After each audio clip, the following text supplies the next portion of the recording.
안녕하세요. 저는 서울의 한 백화점에서 인사팀 사무직으로 근무하고 있는 30살 여성입니다. 백화점에서 근무한다고 해서 판매만 하는 건 아니에요. 그 백화점이 잘 운영될 수 있도록 뒷받침해주는 다양한 부서들이 존재합니다. 저는 3년째 전문대에서 비서학과를 전공하고 졸업과 동시에 취직이 된 탓에 근무한 지는 제법 되었네요. 가끔 야근을 하다 보면 음악을 틀어놓거나 남들은 어떻게 사나 이야기를 듣는 것을 좋아해 사연 채널을 종종 틀어놓곤 하는데요. 불과 몇 개월 전에 제가 이혼하게 되면서 겪었던 일들이 생각나 이렇게 사연을 쓰게 되었네요. 그동안 시집살이, 시처짓은 사연으로만 들었지 제가 직접 당하게 될 줄은 몰랐습니다. 뭘 엄청나게 당한 건 아니지만 어찌 보면 별것 아닌 문제로 집안 싸움으로까지 번져 제 인생에 더 큰 오점을 남기기 싫어서 이혼을 했거든요. 말도 안 되는 걸로 우기는 시어머니, 저를 감싸려는 척만 했던 남편과 평생 살다가는 제명에 못 살 것 같았어요. 무슨 사연인지 궁금하시죠? 그럼 지금부터 제 사연 시작할게요. 저는 대학을 졸업하고 23살의 어린 나이에 우연히 좋은 기회로 큰 호텔에 입사하게 되었습니다. 학교 생활을 잘했던 탓에 학과 교수님의 추천을 받아 스카웃이 된 거거든요. 물론 처음 사회생활을 시작한 거라 서툰 점이 굉장히 많았습니다. 실수도 많이 했고요.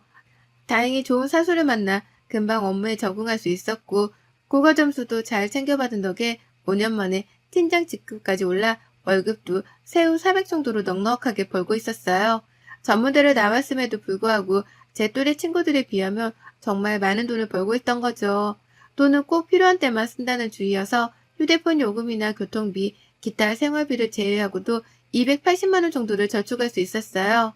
어렸을 때부터 부모님의 영향을 받아 검소한 습관을 들였던 탓에 가능한 일이었죠. 부모님이 없이 사신 건 아니었어요.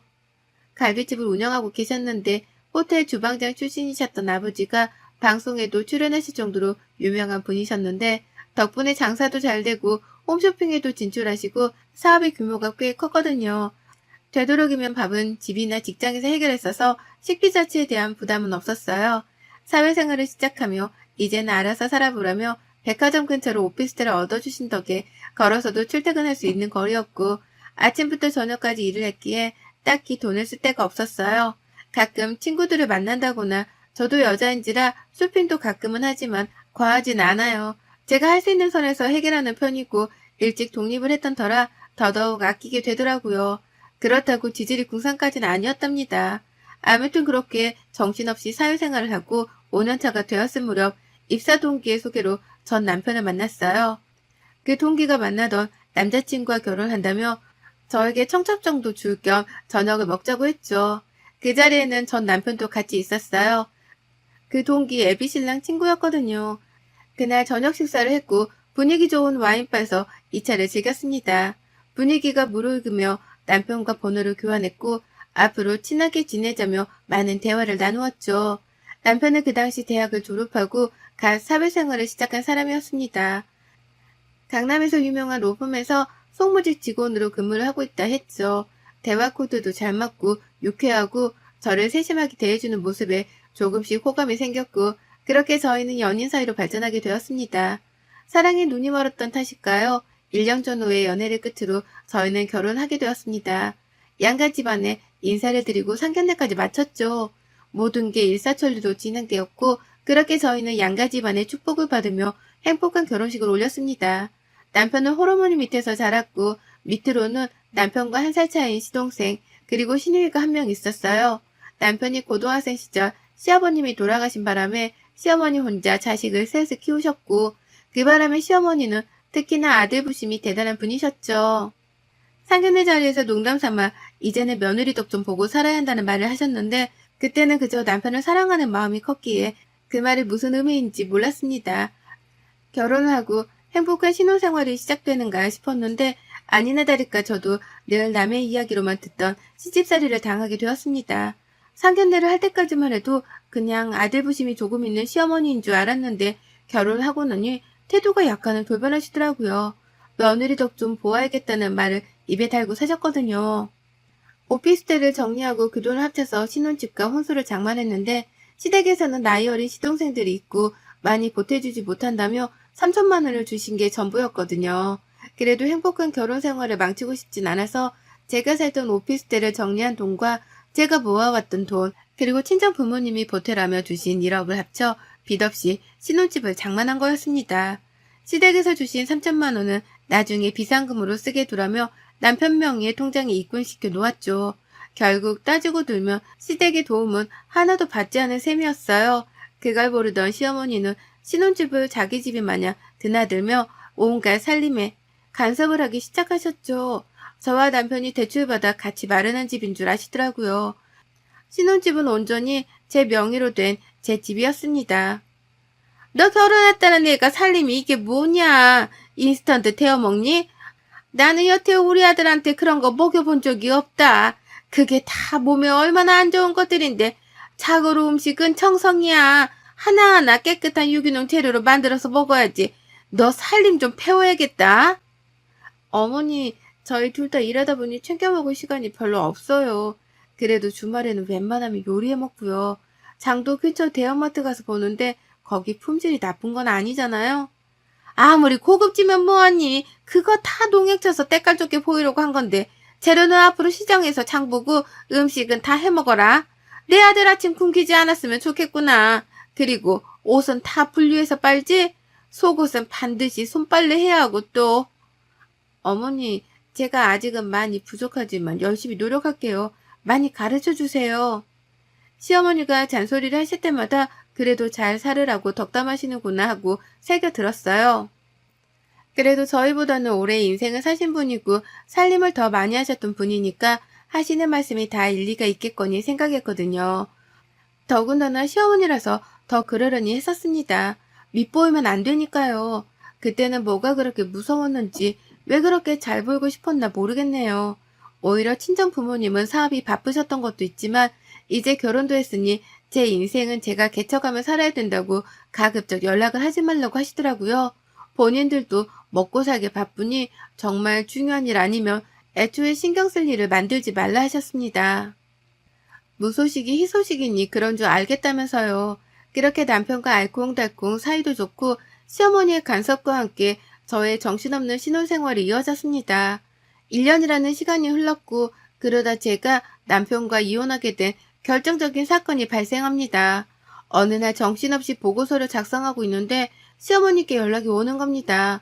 전화를 받을 수 없는 상황이어서 문자 메시지로 잠시 뒤에 연락드린다고 하고 일을 마무리하니 점심시간이어서 오후 1시가 다 되어서야 전화를 드렸어요.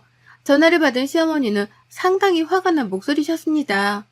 예, 네가 바쁘면 얼마나 바쁘다고 이 CM이 전화까지 돌리고 그러는 거야? 그깟 백화점 일이 뭐 대단하다고 강남 로폰 다니는 네 남편 정도는 돼야 바쁘다고 하는 거야. 그나저나 한 달 뒤가 내 생일인 거 알고 있냐?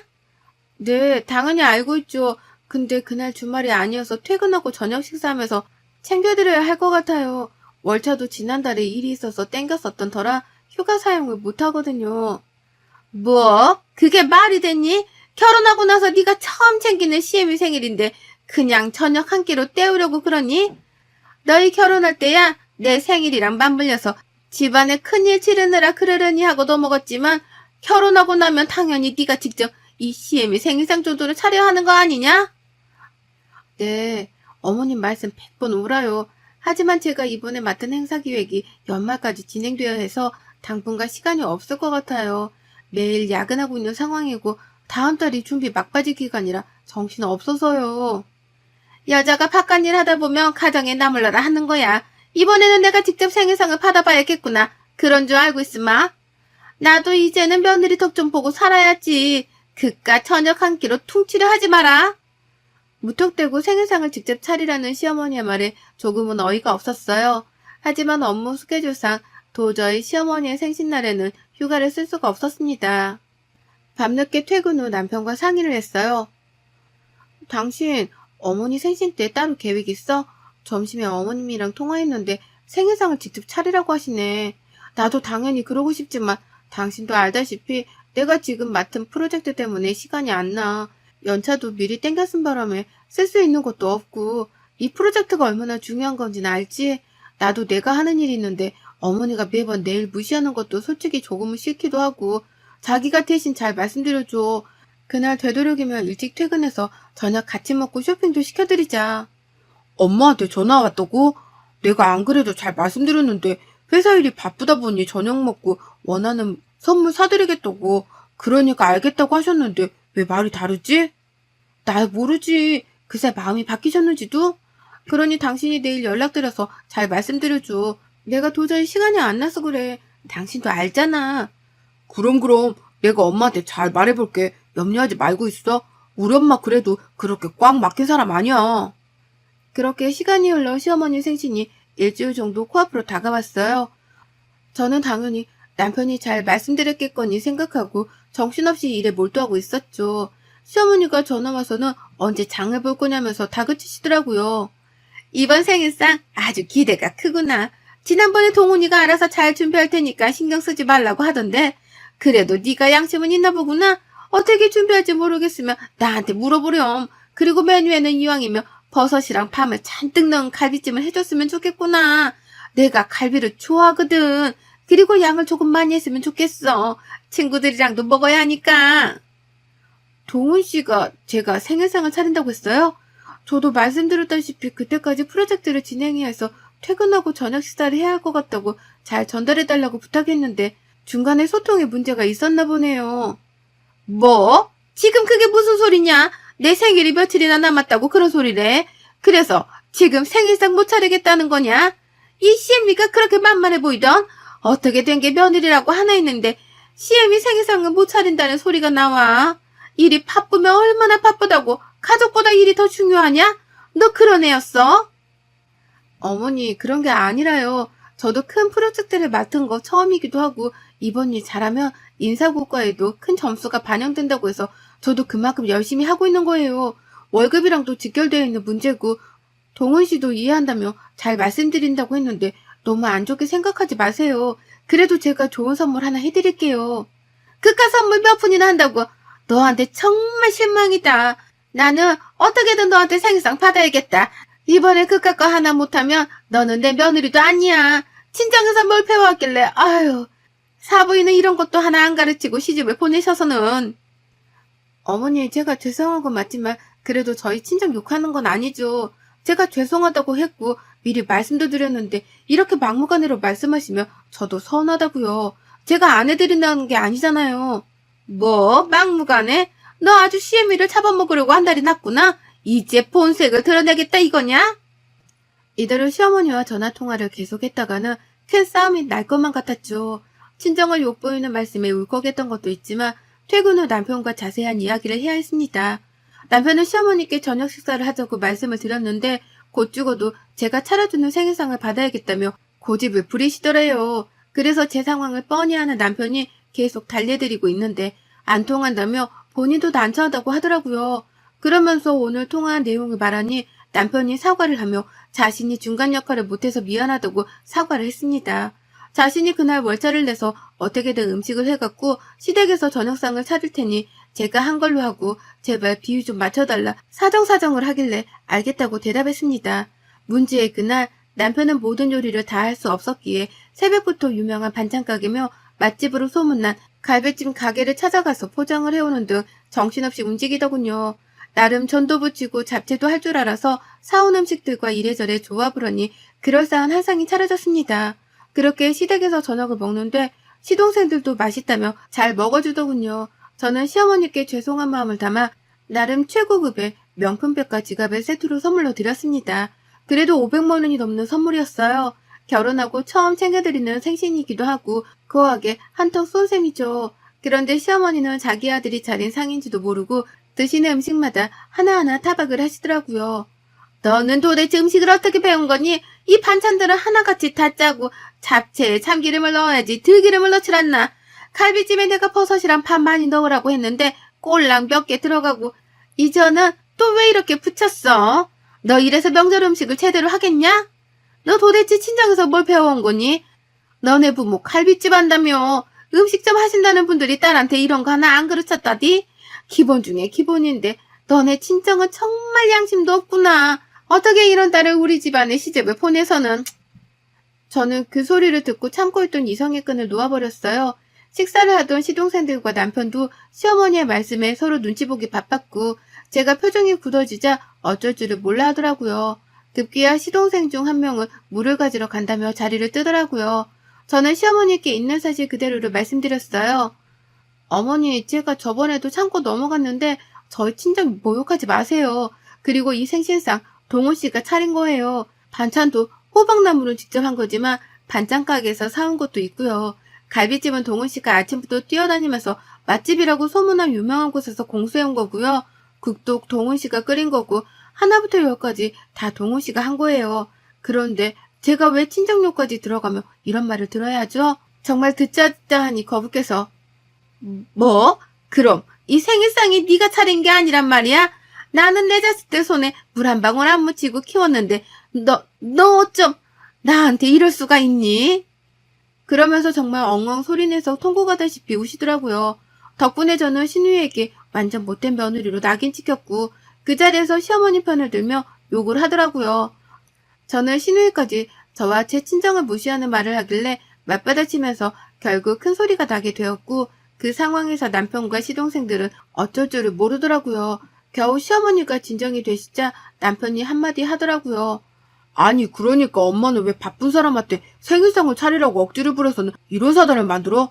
누가 차리면 어떻고 맛이 없으면 어떤데. 그리고 꼭 며느리가 생신상을 차려야 해? 우리가 차린 적도 없는데 왜 며느리만 갖고 생떼를 부리는 거야? 그리고 처가를 그렇게 말하면 내 입장은 뭐가 돼? 수진이 기분은 어떻겠냐고. 너 지금 이 엄마보다 네 마누라 편을 드는 거야? 내가 네 아버지 죽고 너를 어떻게 키웠는데 네가 감히? 그러고 당신도 너무해. 그냥 조용히 넘어갈 수는 없는 거였어? 굳이 그렇게 맞받아치면서 같이 욕하니까 속이 시원하니? 네가 솔직히 한 게 뭐가 있어? 며느리로서 최선을 다했니? 정말 뭘 배운 건데? 당신 말 다 했어? 뭘 배워왔냐고? 내가 먼저 말했지? 내가 일 때문에 사정이 이러저러 하니 당신이 잘 말씀드리라고. 나라고 시어머니 생신상 안 차려드리고 싶었겠어? 어쩔 수 없는 상황이었잖아. 미리 말을 안 한 것도 아니고 당신도 알겠다며. 근데 왜 나한테만 그래? 내가 뭘 잘못했어? 당신은 그 성격이 문제야. 성격 좀 제발 죽이고 살아. 며느리면 며느리답게, 남편이 있으면 남편을 좀 위하고 살아야지. 이건 뭐 독불장군이 따로 없으니 그럴 거면 너 혼자 살아. 당신이 이런 사람인 줄 알았으면 결혼 안 했어. 진짜 시간을 되돌리고 싶다. 너 지금 그 말 후회 안 해? 나랑 결혼한 거 후회한다는 말로 들리는데 내가 이해한 게 맞니? 그래 후회해. 옛말 틀린 거 하나 없다더니 집안에 여자 하나 잘못 들이면 불화가 끊이질 않는다던데. 기가 찬다 기가 차. 나도 더 이상 이런 집구성이랑은 엮이기 싫어. 그래 이혼하자. 너랑 내가 평생 같이 살 일은 없을 거야. 살다간 내가 제명에 못 살고 죽지 안 그래? 조만간 서류 보낼 테니까 소송까지 가고 싶지 않으면 얌전히 사인해야 할 거야. 알겠어? 이런 집구석? 이거 완전 미쳤네. 너 정말 말 그렇게 할 거야? 그래 해볼 수 있으면 해봐. 이혼? 그게 그렇게 쉽게 될 것 같냐? 어? 저는 끓어오르는 분노를 참지 못하고 그 자리를 박차고 나왔어요. 시동생들은 저를 붙잡으며 흥분을 가라앉히라고 했지만 시동생들이 관여할 문제는 아니었기에 잡는 손을 뿌리치고 신혼집으로 돌아왔습니다. 다음날 회사에 사정을 말하고 저는 시청으로 가 이혼 서류를 가지고 왔습니다. 퇴근하는 남편에게 이혼 서류를 내밀자 코웃음을 치며 그냥 이혼은 못한다고 큰소리치더라고요. 시어머니도 전화 와서는 어디서 배워먹은 버릇이냐며 욕짓거리를 하셨지만 그럴수록 제 결심은 확고했습니다. 원만한 합의가 이루어지지 않자 남편 쪽에서는 먼저 소송을 걸더라고요. 재산 분할이며 위자료까지 청구한다면서 말이죠. 그나마 다행인 건 아이가 없다는 거네요. 그렇게 저도 변호사로 근무하는 친구의 도움으로 소송을 진행하게 되었습니다. 혼인신고를 해서 재산의 반을 나누어야 하고 위자료로 1억을 요구하는 미친 제안에 대한 맞소송을 진행했어요. 업무 특성상 간혹 언쟁을 하는 경우가 있어서 통화를 하면 자동으로 녹음을 하는 어플을 깔아두었고 덕분에 시어머니와 남편이 제게 퍼붓던 욕설, 온갖 대화를 다 증거자료로 제출했어요. 그리고 신혼집을 구매하며 남편의 돈이 단 한 푼도 들어가지 않았다는 증거를 제출했습니다. 처음에 말씀드렸던 시댁에서 준 3천만 원 기억하시죠? 그거 정말 한 푼도 안 썼거든요. 사회초년생이란 급여가 250 정도밖에 되지 않았던 남편은 그 돈으로 품위 유지비며 차를 산다는 이유로 월급을 각자 관리했던 탓에 정말 신혼집에는 단 한 푼도 보태지 않았거든요. 심지어 관리비나 공과금도 제가 다 부담했습니다. 제가 더 여유로웠고 충분한 자금이 있었기 때문에 누가 뭐라고 어디에 나눠 쓰고 세세하게 그런 것까지 신경 쓰지 않았거든요. 결국 재판은 저에게 유리하게 적용했고 오히려 남편은 저에게 위자료 3천만 원을 지급하라는 판결을 받았습니다. 하지만 남편은 돈이 없다며 배째라는 식으로 나오더라고요. 알고 보니 시어머니가 준 그 3천만 원으로 자기가 타고 다니던 외제차를 산 거였어요. 저한테는 중고로 구매해서 싸게 샀다는 둥 그러더니 알고 보니 전 재산을 털어 산 거였네요. 결국 빈 털터리로 쫓겨나게 생긴 남편은 그제서야 저에게 잘못했다며 빌더라고요. 시어머니도 자신이 너무 과했던 것 같다며 앞으로는 시짜짓 하지 않겠다고 같이 찾아와 빌더라고요. 하지만 이미 그들에게 많은 실망을 했고 제 인생은 맡길 가치가 없다고 판단되었기 때문에 조금의 배려 따위는 하지 않기로 결심했습니다. 그 집에서 남편이 가지고 온 옷가지들, 드라이기와 면도기만 박스에 싸서 시댁으로 보내버렸고요. 저는 필요한 옷가지만 챙겨 친정으로 들어갔습니다. 신혼집은 어떻게 했냐고요? 당연히 매물로 내놨습니다. 위치도 좋고 역세권이어서 값이 상당했지만 금방 나가더라고요. 끝까지 남편과 시어머니는 어떻게 이럴 수 있냐며 악다구니를 썼지만 아랑곳하지 않았습니다. 오히려 적금 금지를 신청했고 모든 연락을 차단시켜 버렸죠. 저와 연락이 닿질 않자 친정 부모님이 운영하시는 가게까지 찾아갔다가 부모님이 신고한 덕분에 경찰에 끌려가고서야 그 뒤로 찾아오지도 않는다더라고요. 저는 인생 공부했다 생각하고 정신없이 일만 해오며 살고 있어요. 아직 반년도 채 지나지 않은 시간이지만 그 짧은 시간에 많은 걸 느꼈습니다. 친정 부모님도 요즘엔 이혼이 흠도 아니라며 괜히 위축돼서 살지 말라고 당부하셨고요. 저는 한 달간 휴직을 할 생각이에요. 상처라면 상처겠지만 제 인생의 오점을 훌훌 털어버리고 오히려 유럽 여행을 계획하고 있습니다. 전 남편에게 쏟아부었던 시간, 돈, 그게 아까워서라도 깔끔히 비워내고 싶더라고요. 결혼을 하고 혼인신고까지 했지만 2년이라는 짧은 시간을 끝으로 제 결혼 생활은 막을 내렸어요. 지금 생각해보면 조금 더 신중하게 생각하고 결혼을 했어야 했나 싶네요. 여러분도 몇 년 살아보고 도저히 안 되겠다 싶고 아이가 없다면 차라리 바로 새 출발하세요. 참고만 살다가는 제 꼴납니다. 요즘엔 이혼이 흠도 아니니까 당당하게 내 자신을 위해서 살아가도 좋다고 생각합니다. 여러분의 생각은 댓글로 남겨주세요. 오늘도 시청해주셔서 정말 감사합니다.